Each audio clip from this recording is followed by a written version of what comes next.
ममता बनर्जी ने विधानसभा चुनाव के दौरान खेला होबे का नारा दिया था, लेकिन राष्ट्रपति चुनाव में भाजपा ने ममता बनर्जी के साथ ही खेला कर दिया। भाजपा की रणनीति इतनी सटीक रही कि उसने अपने सारे विधायकों के वोट तो डलवाए ही, लगे हाथ ममता बनर्जी की पार्टी में भी सेंध लगा दी। भाजपा के इस दावे से खिसियाई टीएमसी ने इसे झूठा बताया, लेकिन वोटों की तस्वीर कुछ अलग कहानी बयां करती है। एनडीए उम्मीदवार द्रौपदी मुर्मू को यहां से 70 वोट मिलने थे, लेकिन यहां मुर्मू को 1 वोट ज्यादा ही मिला। भाजपा का कहना है कि यह एक अतिरिक्त वोट टीएमसी की तरफ से आया है। वहीं जो 4 वोट इनवैलिड साबित हुए हैं वह भी टीएमसी के ही हैं।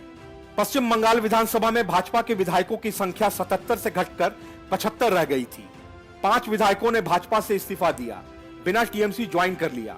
ऐसे में भाजपा आधिकारिक रूप से राष्ट्रपति उम्मीदवार के लिए 70 वोट ही मानकर चल रही थी। हालांकि चुनावी नतीजों में द्रौपदी मुर्मू को पश्चिम बंगाल से 71 वोट मिले हैं। यशवंत सिन्हा को यहां से कुल 216 वोट मिले, 5 वोट अवैध करार दिए गए हैं। भाजपा का दावा है कि उसे अपनी पार्टी के सभी 70 वोट तो मिले ही, साथ ही वह टीएमसी के भी 1 वोट में सेंध लगाने में कामयाब रही है।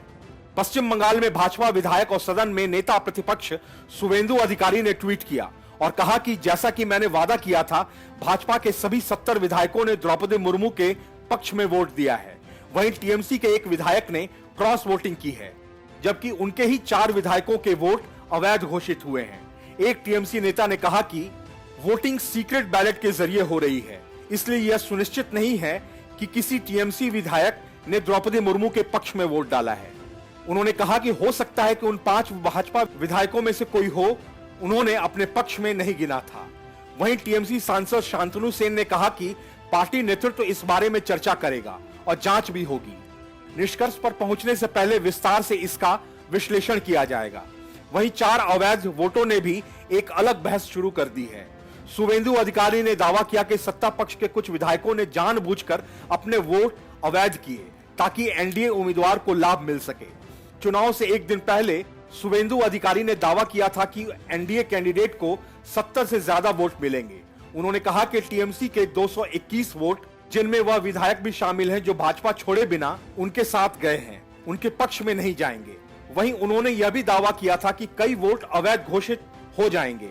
सबके बीच राजनीतिक विशेषज्ञों ने पश्चिम बंगाल में भाजपा अपने विधायकों को एकजुट रखने के लिए पूरे नंबर दिए हैं। खासतौर पर सत्ता में आने के बाद से जिस तरह टीएमसी लगातार भाजपा विधायकों को अपनी तरफ खींच रही है, उसको देखते हुए विशेषज्ञ इसे बेहद महत्वपूर्ण मान रहे हैं। राजनीतिक विशेषज्ञ विश्वनाथ चक्रवर्ती ने कहा कि जिस तरह से भाजपा ने यहां पर अपने नेताओं को मैनेज किया है, हमें उसे श्रेय देना होगा। Bureau report, news of India.